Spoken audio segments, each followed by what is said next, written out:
É uma satisfação estar aqui fazendo essa gravação dessa aula.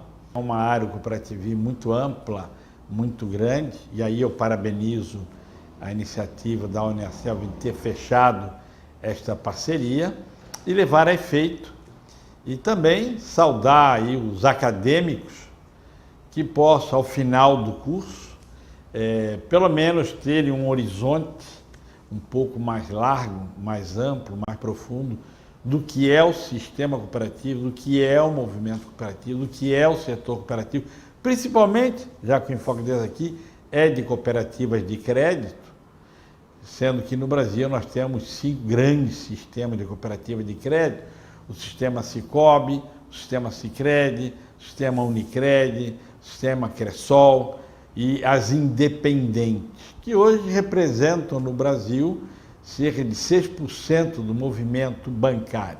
Mas as cooperativas não começaram por aí, certo? Vocês vão ver, vocês acadêmicos, tem outros temas, como direito, legislação, empreendedorismo cooperativo e outras mais, e vão ver que não vai acabar por aí. O tema é muito mais profundo, muito mais amplo. A importância do estudo do cooperativismo ela é transcendental. Poucas são as universidades públicas ou privadas que, ao longo desses anos, eu digo desde os anos 70, que eu posso dizer, têm se preocupado com o estudo e a pesquisa na área cooperativa, que é diferente em países europeus, em que existem centros universitários. Eles se dedicam muito mais nos Estados Unidos, no Japão, Coreia, Canadá. Então as universidades estão muito mais ligadas a essa questão do estudo da pesquisa em empresas cooperativas. Então é muito importante o estudo.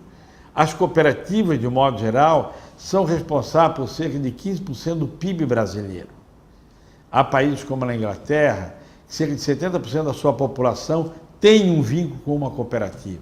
Na Alemanha chega a mais de 85%. E assim, sucessivamente. O maior banco francês chama-se Crédit Agricole, que é o banco de crédito agrícola das cooperativas francesas. Na Alemanha, os 2 maiores bancos são bancos cooperativos. Na Coreia também são bancos cooperativos. Na Holanda, na Bélgica. Então, os bancos cooperativos, o sistema cooperativo, ele é muito poderoso fora do Brasil.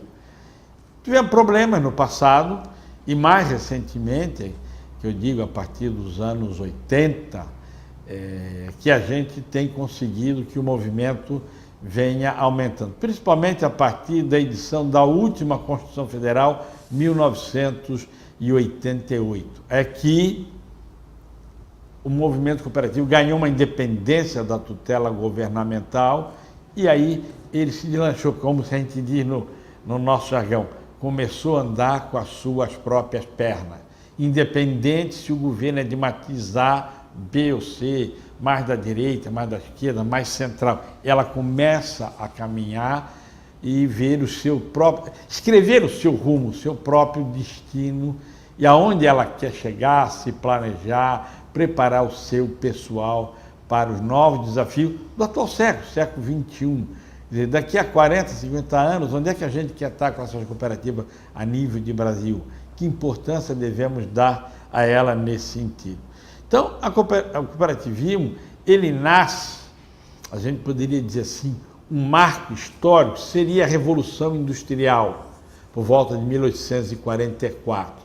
Porém, antes da Revolução Industrial, a gente encontra na sociedade, no mundo, uma série de iniciativas do tipo cooperativo, como os mercadores chineses que transportavam barco pelo rio Yangtze. Inicialmente, cada um queria ter o maior barco para levar a maior quantidade. Como é um rio com uma série de problemas, era muito comum o barco virar e eles perderem a carga.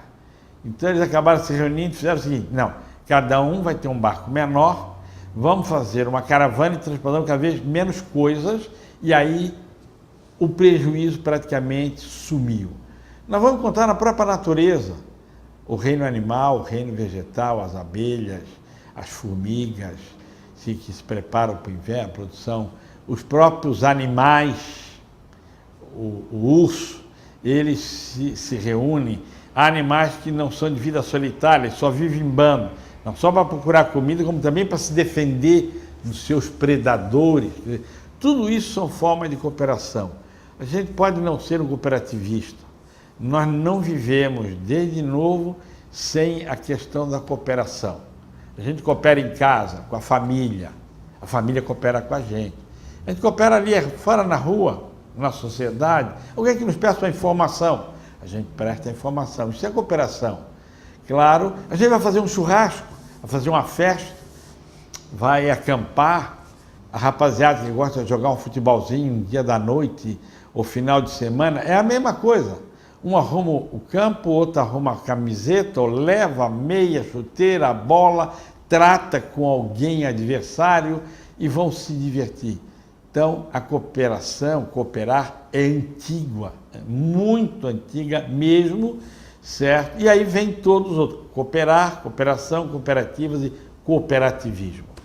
Cooperar, cooperação, cooperativa, cooperativismo é uma sequência de temas que levam a um movimento cooperativo. Nós não vamos aqui nos deter em definições do que é cooperar, cooperação, cooperativa, cooperativismo.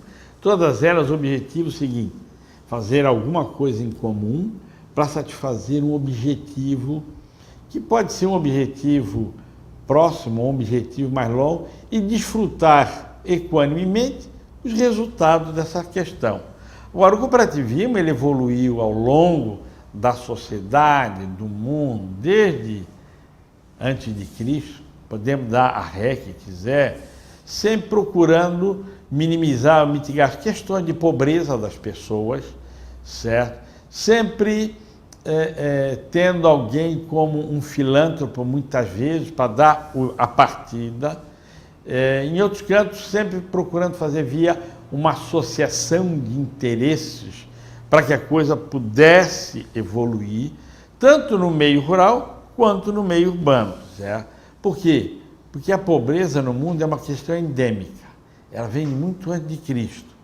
Está hoje presente, o mundo vai chegar a 2.999, vai passar para 3.000 e nós vamos continuar a ter pobreza. A pobreza não vai sumir, porque a pobreza pode ser pobreza por falta de uma moradia, pode ser pobreza por falta de um emprego, pode ser pobreza de vários tipos, tanto a urbana quanto a rural. Tem gente que hoje tem a pobreza de quê? Porque ele não consegue um emprego. Então ele tem estudo, mas não consegue emprego. Tem uma pobreza de poder trabalhar. Como ele não consegue trabalhar, ele não tem renda. Não tendo renda, ele consome menos. Precisa que alguém o carregue para frente nesse sentido. Então, a pobreza sempre vai andar de braço dado com a sociedade. Mesmo nos países mais desenvolvidos, como Estados Unidos, como Alemanha, como Inglaterra, como França, como Japão, como Coreia, muitos desses países eu conheço, e eu vi dizer, não, no Japão não é pobreza. Eu vi à noite no Japão, em galerias, túneis, para que a gente entre no metrô, gente dormindo no chão durante a madrugada. Só que a gente praticamente não vê, porque chega a certa hora o metrô fecha, e aquelas pessoas não botam para a rua.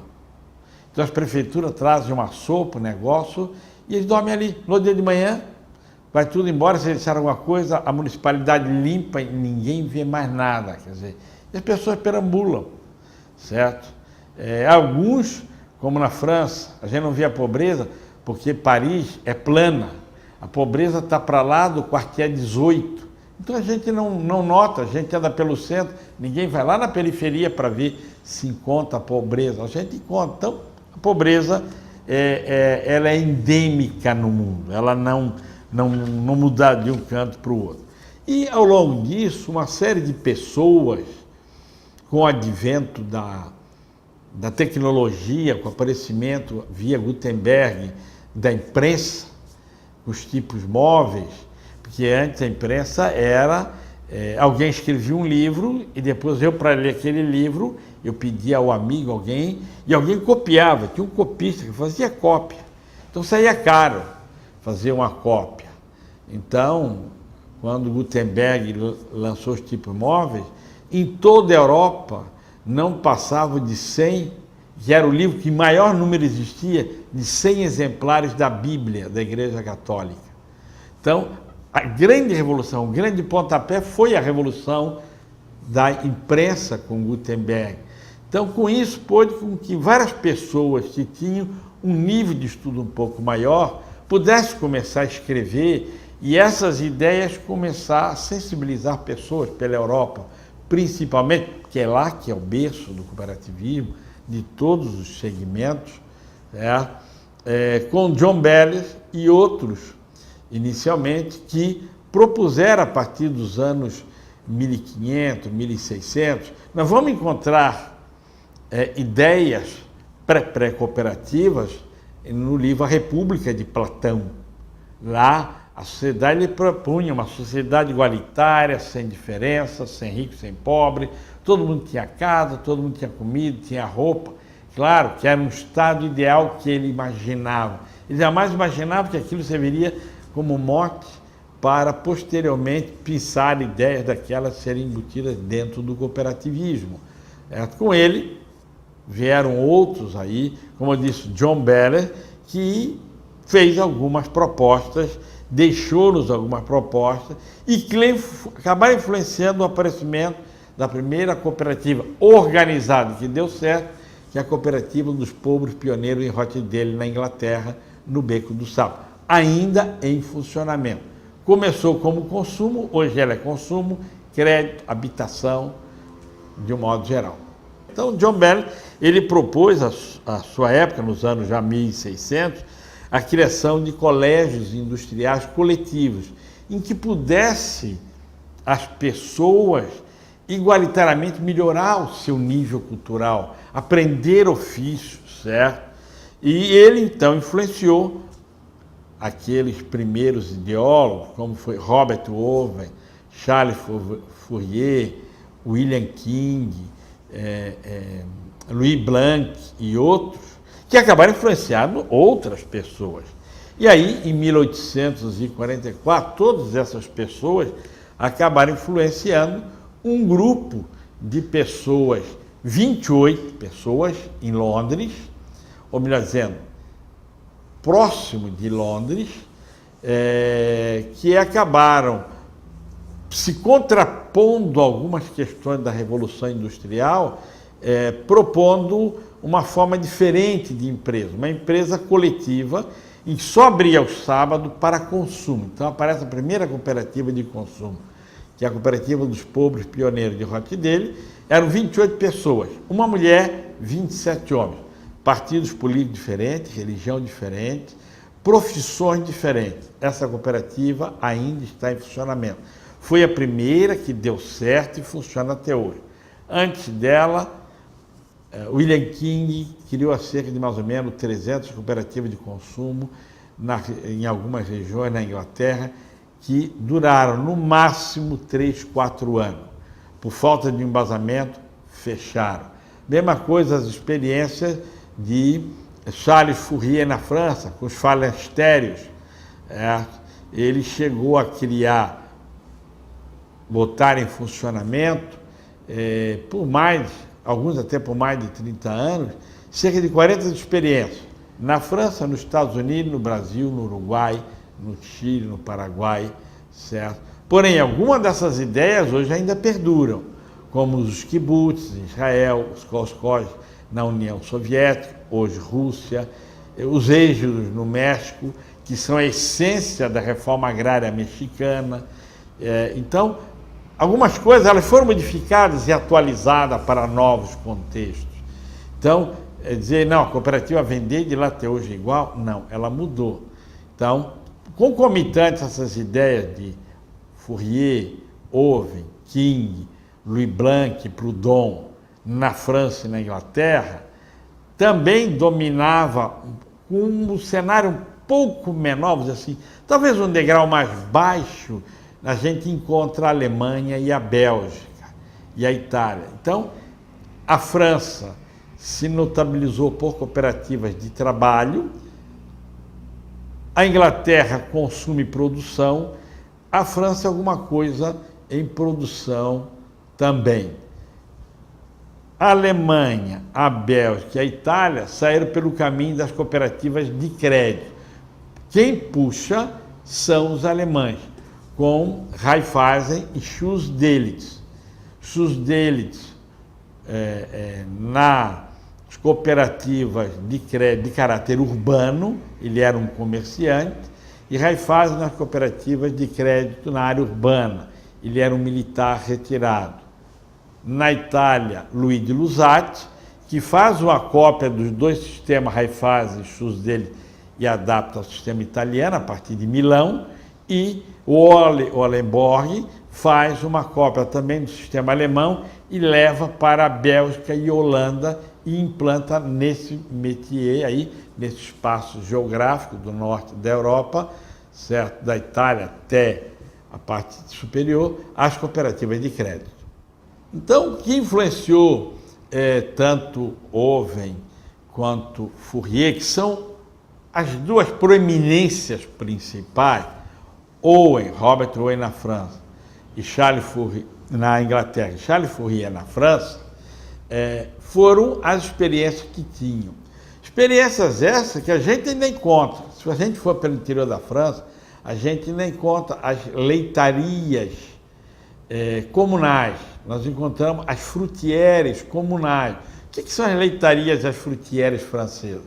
São pessoas que moram em pequenas comunas no interior, quer dizer, pequenas localidades ou comunidade interior, que têm uma produção de leite um pouco mais elevada do que o seu consumo, e que se juntam no terreno de alguém, fazem uma pequena planta industrial e processam em leite. De um modo geral, eles trabalham com queijos especiais, com nata, com alguns produtos nobres. De vez em quando a gente até vê pela televisão passar esses programas, certo, em determinadas regiões. Mesma coisa a gente encontra no interior da Inglaterra, em comunas dessas, que as pessoas se reúnem para a criação de gado leiteiro, de ovelhas, certo? Eu mesmo tive ano passado pela Suíça e vi, dizer, no verão suíço, algumas pessoas sobem as montanhas com o gado de todo o pessoal da sociedade,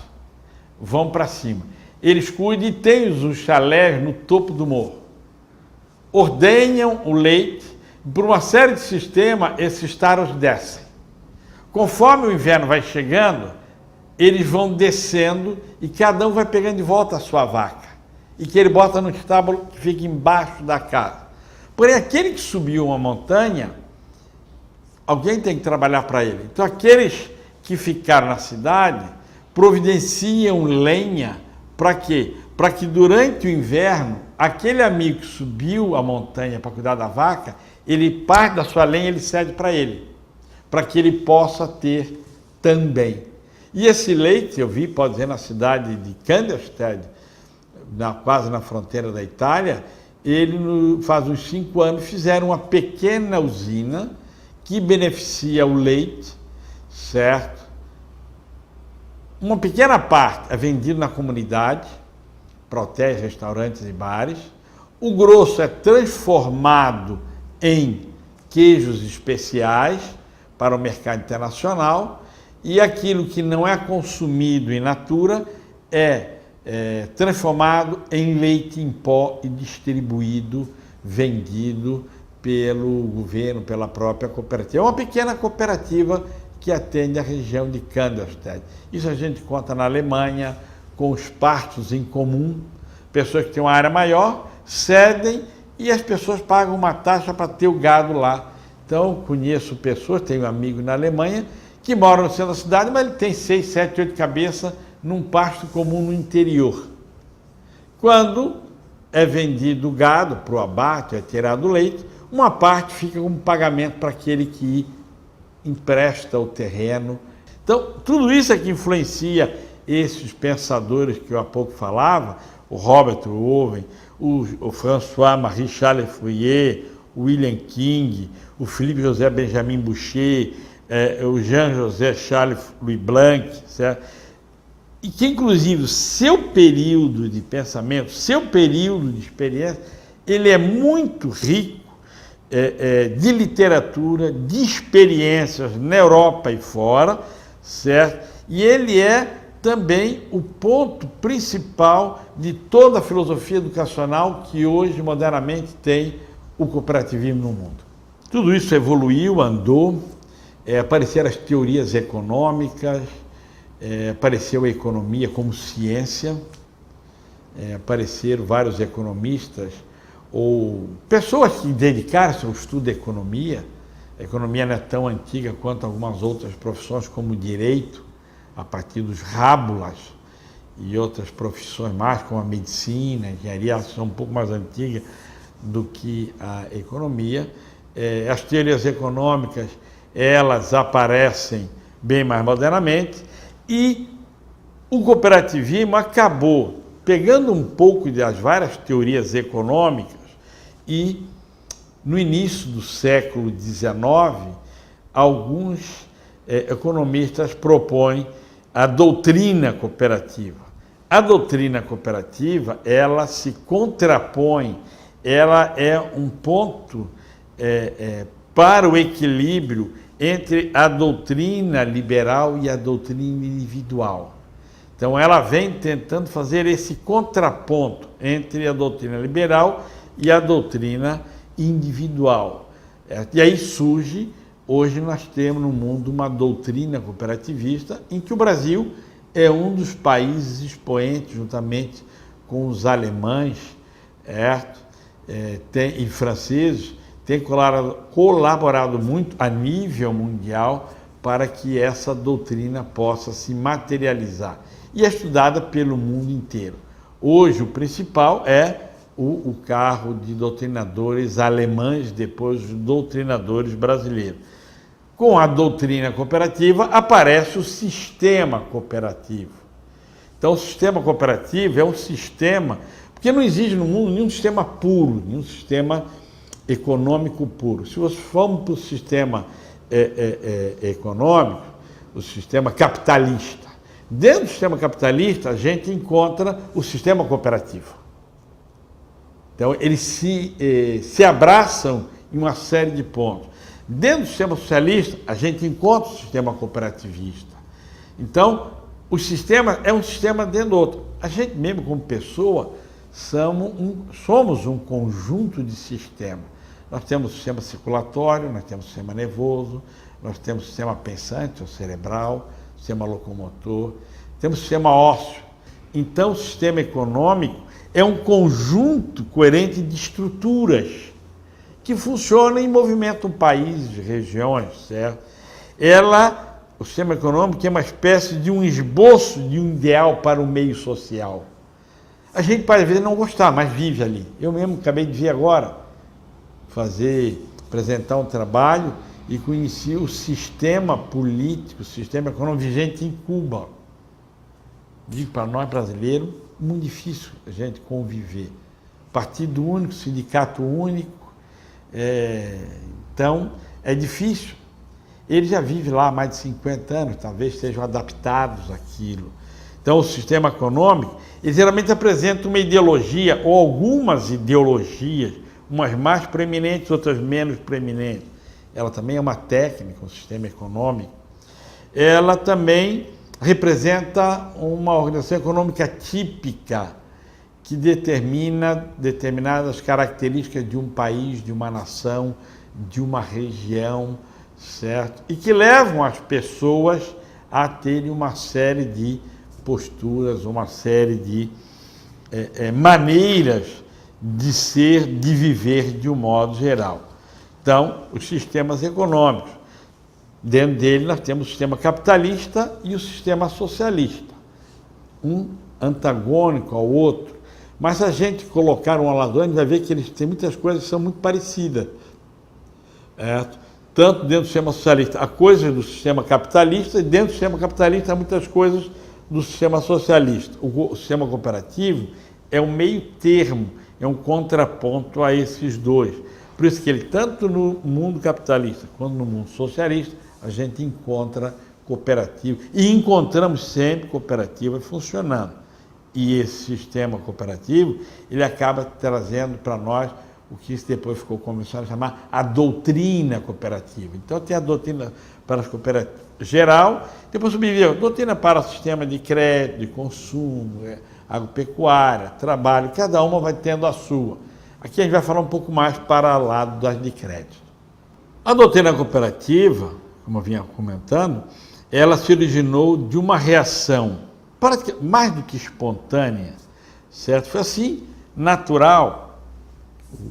A Revolução Industrial estava presente, certo? Havia uma outra configuração, muita migração rural urbana, cidades maiores, já havia escolas, já havia uma dicotomia entre área urbana e rural, havia uma série de coisas no mundo nessa evolução.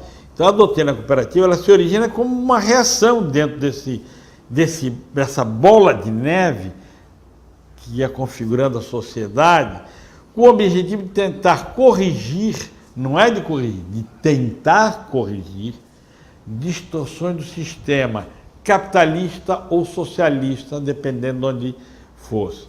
Isso ela é do início do século XIX, lá pelos anos 1800, certo?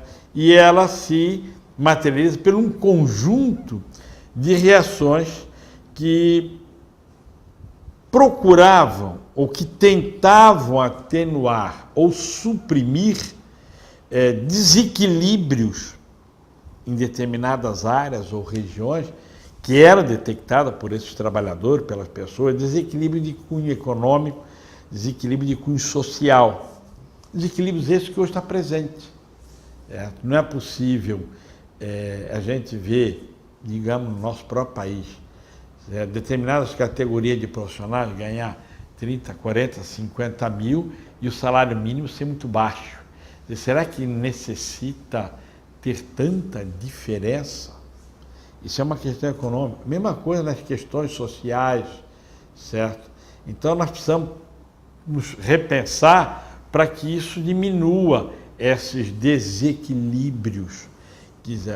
E isso, o que causava? Isso acabava, esse desequilíbrio, resultando num liberalismo econômico muito desenfreado, que muitos colocam culpa de uma série de coisas ao liberalismo econômico.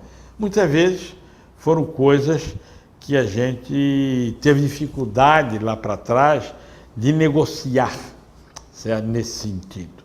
Então, durante o século XIX, a predominância que a gente tinha era de um capitalismo industrial e de um capitalismo com um Estado mínimo.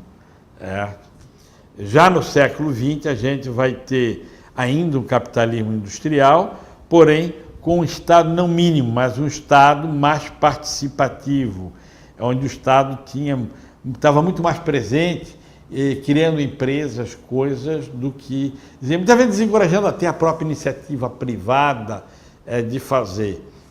Talvez até por falta de uma poupança na população, porque baixo salário ela vai ter dinheiro para uma sobrevivência, para comer, beber, dormir, vestir-se, saúde, um pouco de educação.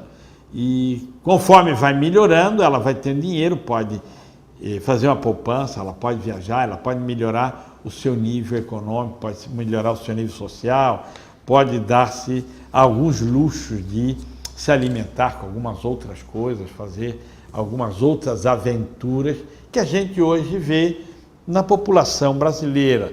Isso é fruto de uma evolução, não é do governo A, B, C ou D. É uma evolução que tem levado o país a isso. E, se Deus quiser, vai levar a melhores condições e oportunidade. É um país que ainda tem um bom número de jovens, a que o maior número de jovens possam ter um espaço na sociedade, um emprego, escola, e possam evoluir e acabar tendo também aquilo que hoje alguns mais velhos já têm. Talvez num espaço de tempo mais curto, certo? Possam constituir suas famílias, viajar e tudo mais. Isso é muito interessante. Então, já no final do século XIX, quando a gente passa para o século XX, há um economista francês chamado Charles Gide, que então faz ou implementa a partir da Universidade de Nimes, na França, e aí congrega uma série de pensadores europeus, certo, para estudos de cooperativas e de cooperativismo, onde esses estudos culminam ou caminham para uma proposta de reformas sociais, reformas essas a partir dos estudos sobre cooperativismo, que foram puxados por, se alguém já estudou administração, deve se lembrar de nomes como a Beatriz Pott-Weber, Georges Fouquet, Bernard Laverne, Poisson, Maurice Colombin e outros mais que têm uma grande importância, tanto na administração quanto na economia, a partir do início do século passado, século XX, e que acabam, por esta evolução, trazendo muitas dessas ideias que vieram influenciar no desenvolvimento cultural, no desenvolvimento do Brasil, em formulação de leis e tudo mais. Agora, isso só consegue ganhar corpo no Brasil a partir das primeiras leis do sexagenário, da lei do ventre livre, que culminaram com a lei da abolição dos escravos, porque até então era proibido essa liberdade. Quer dizer, com essa liberdade dada ao pessoal africano que veio como escravo, foi possível no Brasil estas ideias destes pensadores europeus se materializarem no Brasil. Bem, todos esses pensadores, como Owen, Fourier, King, Blanc, Boucher, que pulularam. Owen e King na Inglaterra, Fourier, Blanc, Boucher na França. Eles sempre pensaram em cooperativa de produção ou consumo. Como eu disse antes, Bélgica, Alemanha e Itália vieram com as cooperativas de crédito. Por quê? Porque esse era o calcanhar de Aquiles que eles tinham. Não era produção, não era nada. Era quem financiava as coisas. Então, era juntar a pequena poupança de cada um e colocar disponível. Aí a Alemanha saiu na frente. Ainda hoje é o melhor sistema.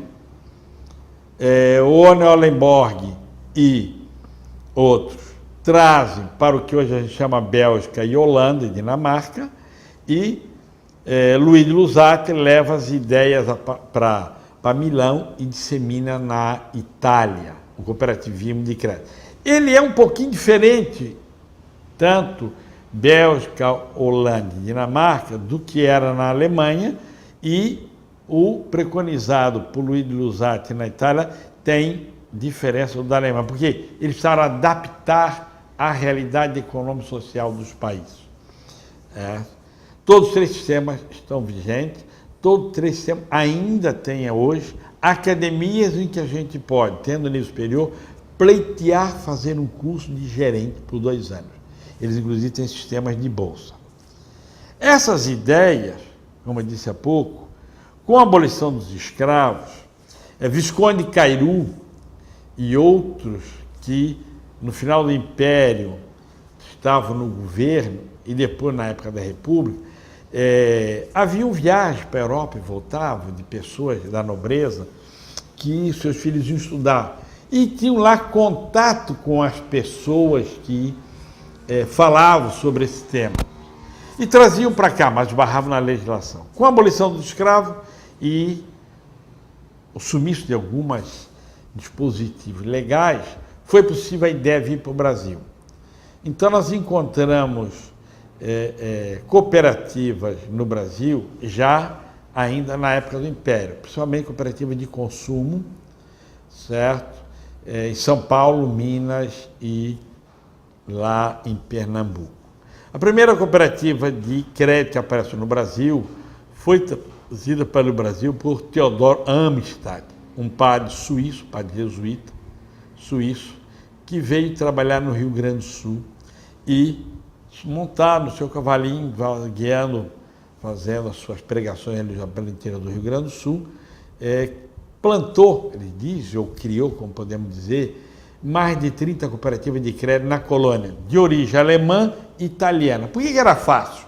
Porque eles, como conheciam da Alemanha e da Itália como funcionava, Quando Teodoro Amistad, o padre jesuíta, chegava e falava, eles sabiam, falavam a mesma língua. Quer dizer, faltava para eles, era alguém que desse o pontapé inicial. Então foi fácil. As cooperativas de crédito cresceram e nos anos 60, com a famosa reforma do sistema financeiro, as cooperativas de crédito, por uma série de exigências governamentais, públicas, federais, elas minguaram. Já nos anos 80, por iniciativas de cooperativas de crédito do Rio Grande do Sul, Raiffeisianas e Lusaltianas, e de alguns outros estados, aparece o sistema Sicredi, no Rio Grande do Sul, e posteriormente o Sicob em São Paulo. Esses dois sistemas são os dois maiores sistemas. O maior sistema é o sistema Sicob. O segundo sistema em número, volume de pessoas e tudo mais é o sistema Sicredi.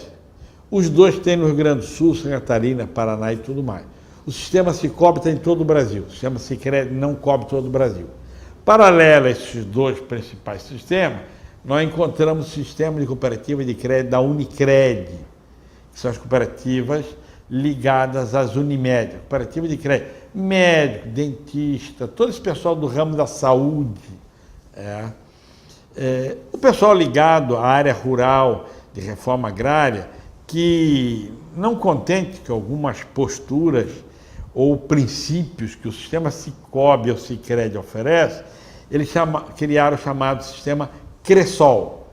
São a cooperativa de crédito do sistema das cooperativas de reforma agrária.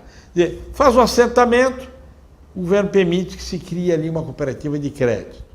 O cooperativa de crédito tem muito menos gente trabalhando do que... E eles hoje também, tanto o sistema Sicob como o sistema Sicredi, eles passam por um processo de fusão, quer dizer, juntar duas ou três pequenas cooperativas de crédito numa maior. Como fizeram os bancos. Foram se juntando, hoje a gente não vê alguns bancos que a gente via alguns anos atrás, não tem mais, sumiram.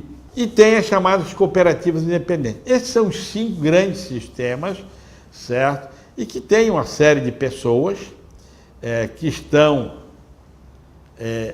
vamos dizer assim, como pessoas líderes ao longo do tempo, que puxaram o sistema Sicob, Sicredi, Unicred, Cressol independentes, elas estão ligadas em cada estado à organização de cooperativa do seu estado e, por sua vez, estão ligadas à Organização das Cooperativas Brasileiras, com sede de Brasília.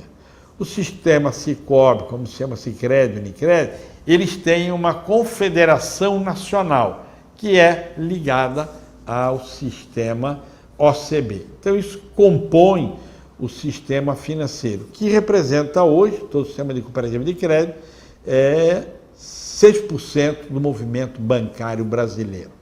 Após essa rápida, ligeira, cabecinha de alfinete desta viagem ao longo de mais de 150 anos, talvez uns 180 anos, de cooperativismo no mundo, envolvendo todos os segmentos, eu gostaria de desejar a vocês, acadêmicos, do gênero masculino ou feminino, uma boa passagem pelo tema, um excelente desempenho depois de concluído todos os temas, 6, 8 ou 10 temas que vocês vão passar, desejar a vocês encontrá-los a bordo, na ponte de comando, ou a bordo de uma nave cooperativa aí, certo? Fazendo com que essas empresas cooperativas possam levar um melhor desenvolvimento econômico, um melhor desenvolvimento social,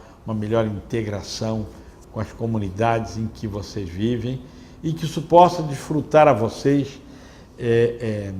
uma satisfação pessoal, certo? De ver o país, a região, o município, o setor, o que seja, crescer, desenvolver e mais pessoas se darem as mãos. Muito obrigado, estamos sempre às ordens.